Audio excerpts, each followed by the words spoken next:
wants. "The Art of War," Mary translated. Signor Antonio nodded. "Have you read it?" he asked with interest. "Not in its entirety. It was one of those books that I just happened to snatch off the shelf one rainy afternoon and never ended up finishing. As I recall, it was philosophical in nature."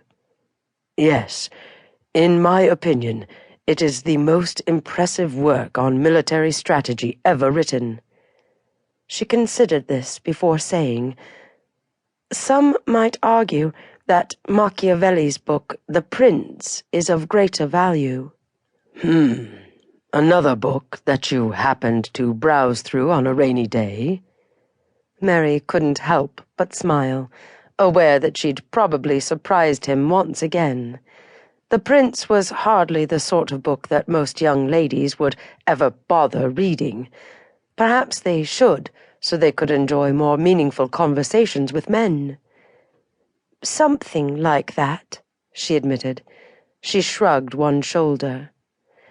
"As with The Art of War, I failed to complete it, but in this instance it was mostly because I found it to be entirely too devious and self-serving for my liking." Deception, as advocated by Machiavelli, can be a powerful tool when used correctly. Something about his tone, a hint of contemplative sharpness, sent a shiver down her spine. "Perhaps, but I believe that it will eventually corrupt the soul, and that it is therefore a path best avoided."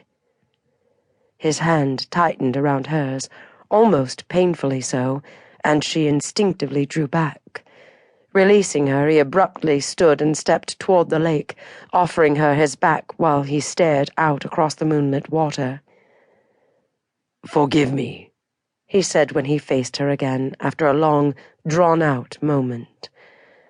"I am sorry if I frightened you just now, but our conversation, it prompted some unpleasant memories."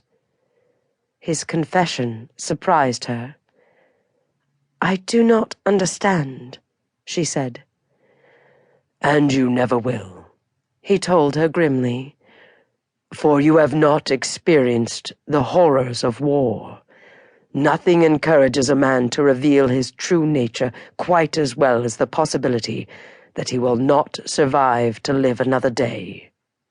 Understanding dawned, and she slowly rose to her feet.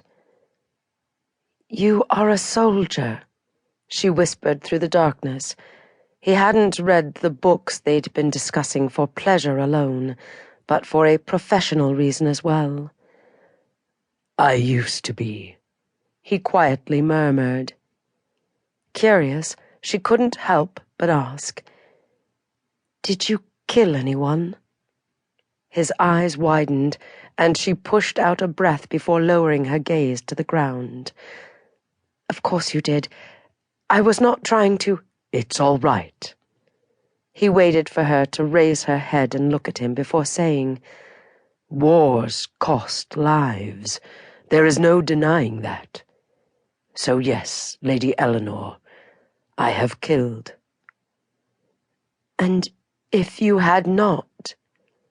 The words swirled softly in the warm night air.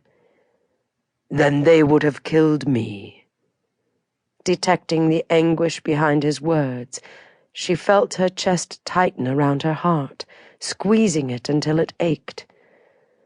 "To this day, their faces haunt me, the terror in their eyes a constant reminder of the blood I have shed for England." "For freedom?" He scoffed at that. "Whatever the reason, the price was too high." She couldn't argue with that.